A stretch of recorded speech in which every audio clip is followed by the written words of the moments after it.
मेरे प्यारे दोस्तो नमस्कार दोस्तो आमर निज चैनल को आपनमानंकर स्वागत। आजिर एही संकेत सेही लोकमानंक पई अत्यंत विशेष जहा माने दीर्घ समयरू कौनसी भल खबरर अपेक्षा करिसंती।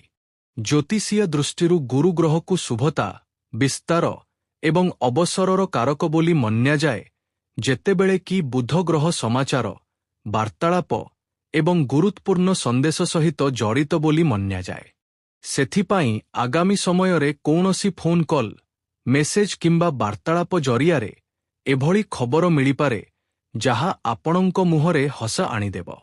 होइपारे आपण आपणंक परिवार सहित मिठा बांटिबार प्रस्तुति करुछंती, किंतु मने रखंतु ग्रहगुड़िक संभावनार संकेत दियंती। परिणाम आपणंक कर्म एवं परिस्थिति उपरे मध्य निर्भर करे।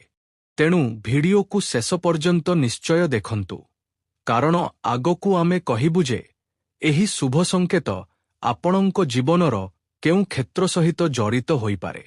तेणु एही कथागुड़िकू ध्यानरू शुणंतु। दोस्तो समस्तंकू मिठा खुआइबाकू पड़िब, मात्र परवर्ती घंटार समय रही जाइछि। एबे खुशी सीधा आपणंक द्वारे आसिबाकू जाउछि। हाँ आज्ञा एकजाक्ट सठिक सुनुछंती। एभली खुशीर खबर बारंबार मिले नाही। आखिरु खुशीर आखिजल रोकी पारिबे नाही जेतेबेले आपणंक एते बड़ बड़ कार्यगुड़िक सहजरे होइजिब। समय बहुत कम अछि दोस्तो, मु मजा करुनाही, सत कहुछि, कारण एबे आगामी समय आपणंक जीवन पाई सबुठारु विशेष एवं लाभदायक समय हेबाकू जाउछि। आजिर एही भिडियो आपणंक पाई कौनसी साधारण रहिबो नाही। आजि जेउ संकेत मु आपणंक सहित शेयर करिबाकू जाउछि ताहा आपणंक जीवनर सेही अंश सहित जड़ित अछि जेउठारे बहुत समयरू अपेक्षा चालिछि। दोस्तो आपणंक जीवनरे जेते सबु समस्या अछि समस्त प्रकारर समस्या समाप्त होइजिब। हाँ दोस्तो एकजाक्ट सठिक सुनुछंती। केतेबेले कौनसी कामर अपेक्षा, केतेबेले टंकार अपेक्षा, केतेबेले चाकिरी बा व्यापारे सफलतार अपेक्षा, तो केतेबेले निजर काहार पाखरू आसुथिबा एभली एक खबरर अपेक्षा जहा पाई आपणंक हृदय दीर्घ समयरू विचलित अछि। एबे सेही स्वप्न आपणंकर सत होइजिब एवं सेतेबेले आपणंक आखिरे खुशीर लुह आसिबा आरंभ होइजिब। दोस्तो ब्रह्मांडर संकेत बहुत भल सुजोग देबाकू जाउछि। तेणु एही सुजोगर फायदा आपणंकू उठाइबाकू ही पड़िब, कारण जदि आपण एठारे भूल करिबे तेबे जीवन सारा पस्ताबे। मु आद चाहे नाही जे आपण माने पस्तांतु, कारण एबे महाकाशरे हठात बहुत बड़ बड़ ग्रह गोचर होइछि एवं आजिर एही संदेश कहुछि जे जेउ जिनिस पाई आपण मने मने बहुबार भगवानंकु प्रार्थना करिछंती सेथि सहित जड़ित कौनसी सकारात्मक खबर आपणंक मुहरे हस आनिपारे। हाँ दोस्तो एकजाक सठिक सुनुछंती। आगामी समय आपणंक पाई कौनसी साधारण समय रहिबो नाही, बरं आपणंक जीवन पाई सबुठारु विशेष समय हेबाकू जाउछि। जेउमाने चाकिरी प्रस्तुतिरे लागिछंती सेमानंकु चाकिरी मिलिपारे, जेउ व्यक्ति माने टंका पाई द्रे द्रे धक्का खाउछंती सेमाने एबे टंका उपरे सोइबाकू जाउछंती, कारण बहुत अधिक टंका आपणंक पाखकू आसिबाकू जाउछि। दोस्तो आजि एही भिडियो को शेष पर्यंत निश्चय देखिबे, कारण एते बड़ा खुशीर खबर आपणंकू मिलिबो जे समस्तंकू मिठा खुआइबाकू पड़िब। एभली खुशीर खबर बारंबार मिले नाही। सेथिपाई एही सुजोगकू हातछड़ा करंतु नाही। किंतु मने रखंतु ज्योतिष संकेत संभावना जनांती, किंतु आपणंकू ही सठिक निष्पत्ति नेबाकू पड़िब।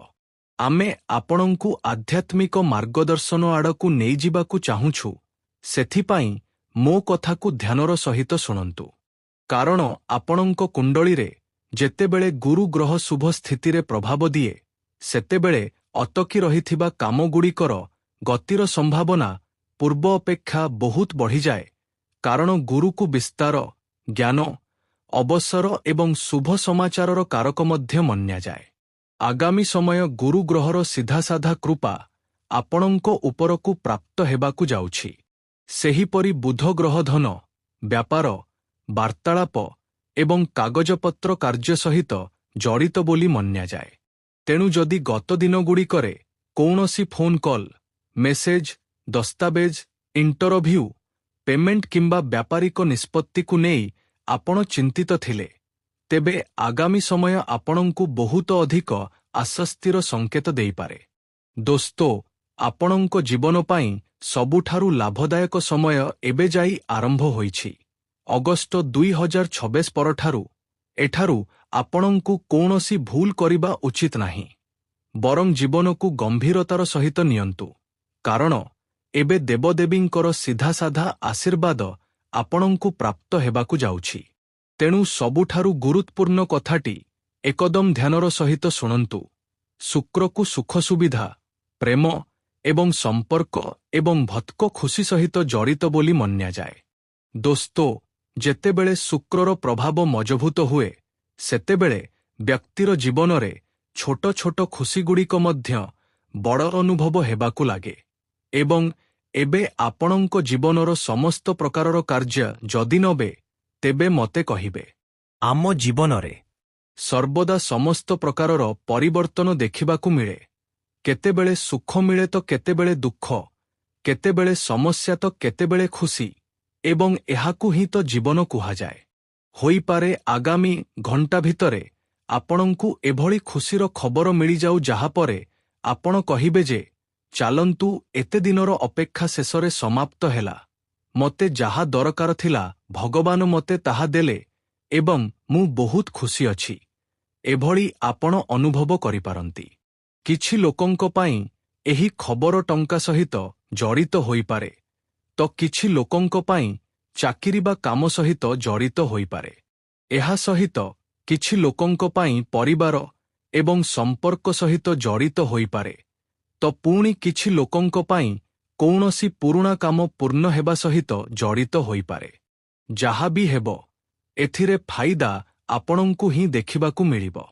ଆପଣଙ୍କ ଭାଗ୍ୟ ବଦଳିବ ଏବଂ ଆପଣଙ୍କ ପାଖକୁ ଟଙ୍କା ମଧ୍ୟ ପ୍ରଚୁର ମାତ୍ରାରେ ଆସିବ। ଦୋସ୍ତୋ, ମୁଁ ମିଛ କହୁନାହିଁ। ଗ୍ରହଗୋଚର ଯାଞ୍ଚ କରିବା ପରେ ସଠିକ୍ ସୂଚନା ଆପଣଙ୍କ ପାଖରେ ପହଞ୍ଚାଉଛି। କିନ୍ତୁ ଏଠାରେ ଏକ ବହୁତ ଗଭୀର କଥା ଆପଣଙ୍କୁ କହିବାକୁ ଯାଉଛି। ଧ୍ୟାନର ସହିତ ଶୁଣିବେ। ଅନେକ ସମୟରେ ଭଗବାନ ଆମ ଇଚ୍ଛାକୁ ତୁରନ୍ତ ପୂର୍ଣ୍ଣ କରନ୍ତି ନାହିଁ, କାରଣ ସମୟ ସେତେବେଳେ ପ୍ରସ୍ତୁତ ନଥାଏ, କିମ୍ବା ଭଗବାନ ସର୍ବଦା ଯେକୌଣସି ଜିନିଷକୁ ପୂର୍ଣ୍ଣ କରିବା ପାଇଁ ଶୁଭ ସମୟର ନିର୍ମାଣ କରନ୍ତି। ତେଣୁ ଆପଣଙ୍କ ପାଇଁ ଶୁଭ ସମୟର ନିର୍ମାଣ ହୋଇନଥିବ। ସେଥିପାଇଁ ଆପଣଙ୍କ ଜୀବନରେ ଏଭଳି ଟେନସନ୍ ହେଉଛି। କିନ୍ତୁ ଅଧିକ ଦିନ ପର୍ଯ୍ୟନ୍ତ ଏହି ସମସ୍ୟା ତିଷ୍ଠିବ ନାହିଁ ଏବଂ ଆପଣ ଖୁସିରେ ନାଚିବା ଆରମ୍ଭ କରିଦେବେ।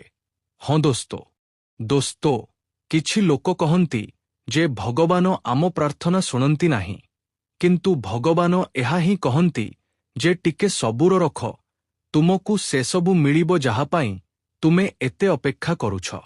ହଁ ଦୋସ୍ତୋ, ଭଗବାନ କହନ୍ତି ଟିକେ ଆଉ ଅପେକ୍ଷା କର, ମୁଁ ତୋତେ ତୋ ଆଶାଠାରୁ ଭଲ ସମୟ ଦେବାକୁ ଯାଉଛି। ଯେତିକି ତୁ ଭାବୁଛୁ ତାଠାରୁ ଅଧିକ ତୋ ଜୀବନରେ ଖୁସି ଏବଂ ସୁଖ ଦେବାକୁ ଯାଉଛି। ଏଭଳି ଭଗବାନଙ୍କ ସଂକେତ ଅଛି। ଏବଂ ଏହା ହେଉଛି କାରଣ ଯେ, ଯଦି ଗତ କିଛି ସମୟରୁ ଆପଣଙ୍କ ଜୀବନରେ କ୍ରମାଗତ ବାଧା ଆସିଛି, ପରିସ୍ୟା ଆସିଛି, ଟେନସନରେ ଜୀବନ ବିତାଉଛନ୍ତି, ତେବେ ଆପଣଙ୍କୁ ନିରାଶ ହୋଇ ନିଜର ପ୍ରୟାସ ଛାଡ଼ିବାର କୌଣସି ଆବଶ୍ୟକତା ନାହିଁ। କାରଣ ଜ୍ୟୋତିଷରେ ଶନି ଗ୍ରହକୁ କାରଣ ଏବଂ ଧୈର୍ଯ୍ୟ ସହିତ ଯୋଡ଼ାଯାଏ। ଦୋସ୍ତୋ, ମୁଁ ମାନୁଛି ଯେ ଶନିଦେବ କଷ୍ଟ ଦିଅନ୍ତି, କିନ୍ତୁ ଜ୍ୟୋତିଷ ମାନ୍ୟତା ଅନୁଯାୟୀ ପରିଶ୍ରମ ଓ କର୍ମର ପରିଣାମକୁ ମଜଭୁତ କରୁଥିବା ଗ୍ରହ ମଧ୍ୟ ତାଙ୍କୁ ମନ୍ୟାଯାଏ। ଦୋସ୍ତୋ, ମହାକାଶରେ ହଠାତ୍ ଏତେ ବଡ଼ ଗ୍ରହ ଗୋଚର ହୋଇଛି ଯାହାକୁ ଆପଣ କେବେ ବି ଭୁଲି ପାରିବେ ନାହିଁ। ସେଥିପାଇଁ ଯଦି ଆପଣ ପରିଶ୍ରମ କରୁଛନ୍ତି, ଇମାନଦାରୀରେ କାମ କରୁଛନ୍ତି, ତଥାପି ଯଦି ଏପର୍ଯ୍ୟନ୍ତ ଆପଣଙ୍କୁ ପରିଣାମ ମିଳିନାହିଁ, ତେବେ ଏବେ ଆପଣଙ୍କୁ ଖୁସି ପାଳନ କରିବା ପାଇଁ ପ୍ରସ୍ତୁତ ହୋଇଯିବା ଉଚିତ। ସମସ୍ତଙ୍କ ପାଟି ମିଠା କରିବାକୁ ପଡ଼ିବ, କାରଣ ଏବେ ଭଗବାନଙ୍କ ସନ୍ଦେଶ ଆସିଯାଇଛି ଯେ ଆପଣଙ୍କ ପରିଶ୍ରମର ଫଳ ମିଳିବାର ସମୟ ଆସିଯାଇଛି। ଟଙ୍କାର ବର୍ଷା ହେବ ଏବଂ ଜୀବନ ହୀରା ମୋତି ଭଳି ହୋଇଯିବ। ହଁ ଦୋସ୍ତ, ଏବେ ଆପଣ ସମ୍ପୂର୍ଣ୍ଣ ରାଜା ଭଳି ଜୀବନ ଜୀବେ। ଏଭଳି ମୁଁ ନୁହେଁ ବରଂ ସମସ୍ତ ଦେବଦେବୀଙ୍କ ସଂକେତ କହୁଛି। ସେଥିପାଇଁ ଅଟକନ୍ତୁ ନାହିଁ, ଆପଣଙ୍କ ଜୀବନରେ କାମ କରୁଥାନ୍ତୁ। ହୋଇପାରେ ଯେଉଁ ଦ୍ରକୁ ଆପଣ ବନ୍ଦ ବୋଲି ବୁଝୁଛନ୍ତି, ସେହି ପଛରେ ହିଁ ଆପଣଙ୍କ ପାଇଁ ନୂଆ ରାସ୍ତା ପ୍ରସ୍ତୁତ ହେଉଥାଏ। ହଁ ଦୋସ୍ତ, ଏବଂ ଏବେ କଥା ହେବା ସେହି ସଂକେତର ଯାହାକୁ ନଜରଅନ୍ଦାଜ କରିବା ଉଚିତ ନାହିଁ, କାରଣ ସମୟ ବହୁତ କମ୍ ଅଛି। ଯଦି ଆଗାମୀ ଦିନଗୁଡ଼ିକରେ ହଠାତ୍ କୌଣସି ପୁରୁଣା ବ୍ୟକ୍ତିର ଫୋନ୍ ଆସିଯାଏ, କୌଣସି ଅଟକି ରହିଥିବା ଟଙ୍କା ମିଳିବାର କଥା ହୁଏ, କୌଣସି କାମ ପାଇଁ ପୁଣି ଥରେ ସମ୍ପର୍କ କରାଯାଏ, କିମ୍ବା ଘରେ ଦୀର୍ଘ ସମୟରୁ ସ୍ୱାସ୍ଥ୍ୟର କୌଣସି କଥା ଉପରେ ହଠାତ୍ ଚର୍ଚ୍ଚା ଆରମ୍ଭ ହୋଇଯାଏ, ତେବେ ତାହାକୁ ତୁରନ୍ତ ଛୋଟ କଥା ବୋଲି ଭାବି ନଜରଅନ୍ଦାଜ କରନ୍ତୁ ନାହିଁ। କାରଣ ଅନେକ ସମୟରେ ବଡ଼ ଖୁସିର ଖବରର ଶୁଭାରମ୍ଭ ଏକ ଛୋଟ ସୂଚନାଠାରୁ ହୁଏ, ଏକ ଛୋଟ ଘଟଣାରୁ ହୁଏ, ଯାହାକୁ ଆମେ ମଣିଷମାନେ ସାଧାରଣ ବୁଝୁ। ସେତେବେଳେ ଆମ ଜୀବନରେ ଅସାଧାରଣ ହୋଇ ବାହାରିଥାଏ। ହଁ ଦୋସ୍ତ, ଏବଂ ହଁ, ଯଦି ଆପଣଙ୍କ ଘରେ କୌଣସି ଶୁଭ ସମାଚାର ଆସେ, ତେବେ ସର୍ବପ୍ରଥମେ ଭଗବାନଙ୍କୁ ଧନ୍ୟବାଦ ଦିଅନ୍ତୁ, କାରଣ ଟଙ୍କା, ସଫଳତା ଏବଂ ଖୁସି ଯେତିକି ଜରୁରୀ, ସେଥିଠାରୁ ଅଧିକ ଜରୁରୀ ମନର ସନ୍ତୋଷ ଅଛି। ଆପଣଙ୍କୁ ସର୍ବଦା ନିଜ ମନରେ ସନ୍ତୋଷର ଭାବନା ରଖିବା ଉଚିତ, କାରଣ ଏବଂ ଆପଣଙ୍କୁ ମାତା ମହାଲକ୍ଷ୍ମୀଜୀଙ୍କ କୃପା ପ୍ରାପ୍ତ ହେବ। ଏବଂ ଏଭଳି ମଧ୍ୟ ସଂକେତ ଅଛି ଯେ ଘଣ୍ଟା ଭିତରେ ମାତା ମହାଲକ୍ଷ୍ମୀଜୀଙ୍କ ଚରଣ ଆପଣଙ୍କ ଘରେ ପଡ଼ିବାକୁ ଯାଉଛି। ଯଦି ବାଏ ଚାନ୍ସ ଦେବୀ ମା ଲକ୍ଷ୍ମୀ ଆପଣଙ୍କ ଘରକୁ ଆସିଯାଆନ୍ତି, ତେବେ ବୁଝିଯାଆନ୍ତୁ ଆପଣଙ୍କ ଜୀବନରେ ଯେତେ କର୍ଜ ଅଛି, ସମସ୍ୟା ଅଛି, ଟଙ୍କାର ଅସୁବିଧା ଅଛି, ସମସ୍ତ ପ୍ରକାରର ସମସ୍ୟା ସମାପ୍ତ ହୋଇଯିବ ଏବଂ ଆପଣଙ୍କ ଜୀବନ ପୁଣି ଥରେ ଖୁସିମୟ ହୋଇଯିବ। ଦୋସ୍ତ, ଏକ ଛୋଟ ଉପାୟ ମଧ୍ୟ ଆପଣଙ୍କୁ କରିବା ଉଚିତ। ଗୁରୁବାର ଦିନ ଭଗବାନ ଶ୍ରୀବିଷ୍ଣୁଙ୍କ ସହିତ ମାତା ମହାଲକ୍ଷ୍ମୀଜୀଙ୍କ ସମ୍ମୁଖରେ ଦୀପ ଜଳାଇ ନିଜର ମନୋକାମନାକୁ ଶାନ୍ତ ମନରେ କହିବା ଉଚିତ, ଅର୍ଥାତ୍ ଭଗବାନଙ୍କ ସମ୍ମୁଖରେ ଜାହିର କରିବା ଉଚିତ ଏବଂ ଆପଣଙ୍କୁ କହିବା ଉଚିତ ଯେ ହେ ପ୍ରଭୁ, ମୋ ଜୀବନରେ ଯାହା ମୋ ପାଇଁ ଶୁଭ ଅଛି, ତାହା ପ୍ରଦାନ କରନ୍ତୁ ଏବଂ ମୋତେ ସଠିକ୍ ନିଷ୍ପତ୍ତି ନେବାର ବୁଦ୍ଧି ଦିଅନ୍ତୁ। ଭଗବାନ, ଏଭଳି ଆପଣଙ୍କୁ ବିନତି। ଲୋକମାନଙ୍କ ପରାମର୍ଶ ମନର ଉଲଝନ କମ କରିପାରେ। ଟଙ୍କା ସହିତ ଜଡ଼ିତ କୌଣସି ପୁରୁଣା ଭୁଲ ନିବେଶ ବା ନେଣଦେଣରୁ ଶିକ୍ଷା ନେବାର ସମୟ ଅଟେ। କୌଣସି ପାରିବାରିକ କାର୍ଯ୍ୟକ୍ରମରେ ମନ ସମ୍ପୂର୍ଣ୍ଣ ରୂପେ ନ ଲାଗିଲେ ସମ୍ପର୍କରେ ଟିକେ ଭାବନାତ୍ମକ ଦୂରତା ଅନୁଭବ ହୋଇପାରେ। ଏହି ସମୟ ଆପଣଙ୍କୁ ଏହା ବୁଝିବାରେ ସାହାଯ୍ୟ କରିବ ଯେ କେଉଁ ଜିନିଷଗୁଡ଼ିକୁ ଛାଡ଼ି ଆଗକୁ ବଢ଼ିବା ଜରୁରୀ ଅଟେ। ପୁରୁଣା ଅନୁଭବରୁ ଶିକ୍ଷା ନେଇ ପରବର୍ତ୍ତୀ ନିଷ୍ପତ୍ତି ଅଧିକ ବୁଦ୍ଧିମତ୍ତାର ସହିତ ନିଅନ୍ତୁ। ଏବଂ ହଁ, ଅଫିସରେ ପୁରୁଣା ପ୍ରୋଜେକ୍ଟ ବା ଭୂମିକାକୁ ଛାଡ଼ି ନୂଆ ଦିଗ ଖୋଜିବାର ମନ ହୋଇପାରେ। ସହକର୍ମୀମାନଙ୍କ ସହିତ ଯୋଡ଼ାଓ କିଛି କମ୍ ଅନୁଭବ ହେବ। ଚାକିରି ବଦଳାଇବା କିମ୍ବା କ୍ୟାରିୟରର ଦିଗ ବଦଳାଇବାର ସଂକେତ ଅଛି। ବିଦେଶ ସହିତ ଜଡ଼ିତ ସୁଯୋଗ ବା ସ୍ଥାନ ପରିବର୍ତ୍ତନର ସମ୍ଭାବନା ମଧ୍ୟ ବନିପାରେ। ବଦଳାଇବାର ନିଷ୍ପତ୍ତି କେବଳ ମହଜୁଦ ପରିସ୍ୟା କାରଣରୁ ନିଅନ୍ତୁ ନାହିଁ, ବରଂ ନୂଆ ଭୂମିକା, ବେତନ, ସ୍ଥାନ ଏବଂ ଆଗର ସମ୍ଭାବନାଗୁଡ଼ିକୁ ଦେଖି ନିଷ୍ପତ୍ତି ନିଅନ୍ତୁ। ତଥା ପ୍ରେମ ସମ୍ପର୍କରୁ କିଛି ସମୟ ଦୂରତା ବଜାୟ ରଖିବା ବା ବ୍ରେକ୍ ନେବାର ସ୍ଥିତି ହୋଇପାରେ।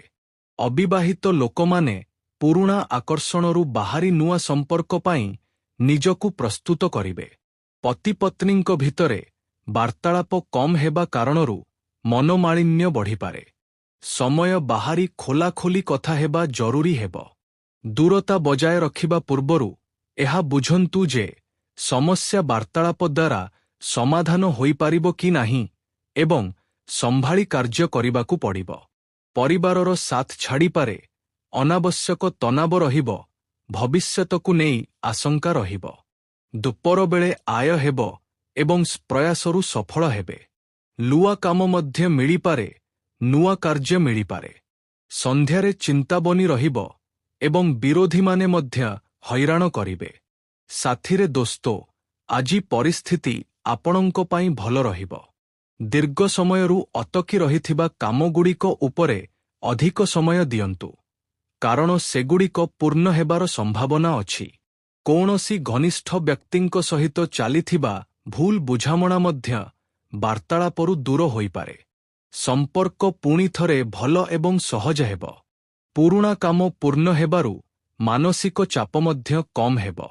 ଦିନର ଶୁଭାରମ୍ଭରେ ଜରୁରୀ କାମଗୁଡ଼ିକର ତାଲିକା ବନାଇ ଆଗକୁ ବଢ଼ନ୍ତୁ ଏବଂ ଦୋସ୍ତ ଭାବନାରେ ଆସି ଜଲଦବାଜିରେ ଭୁଲ ନିଷ୍ପତ୍ତି ନେବାରୁ ବଞ୍ଚନ୍ତୁ। ଗୁରୁତ୍ୱପୂର୍ଣ୍ଣ ମାମଲାରେ କେବଳ ଭାବନା ବଦଳରେ ପୂର୍ଣ୍ଣ ସୂଚନା ଦେଖି ନିଷ୍ପତ୍ତି ନିଅନ୍ତୁ। ଆପଣଙ୍କ ଜରୁରୀ ଏବଂ କିମତୀ ସାମଗ୍ରୀର ବିଶେଷ ଦେଖାଶୁଣା କରନ୍ତୁ। କୌଣସି ଜିନିଷ ହଜିଯିବାର ବା ରଖି ଭୁଲିଯିବାର ସ୍ଥିତି ବନିପାରେ। ଘରୁ ବାହାରକୁ ବାହାରିବା ସମୟରେ ଫୋନ୍, ଟଙ୍କା ଏବଂ ଜରୁରୀ ସାମଗ୍ରୀ ପୁଣି ଥରେ ଯାଞ୍ଚ କରିନିଅନ୍ତୁ। ଲାପରବାହୀ ପରେ ଅସୁବିଧା ବଢ଼ାଇପାରେ। ଏବଂ ହଁ, କାର୍ଯ୍ୟସ୍ଥଳର ସମସ୍ତ ଗତିବିଧି ଉପର ନଜର ରଖନ୍ତୁ।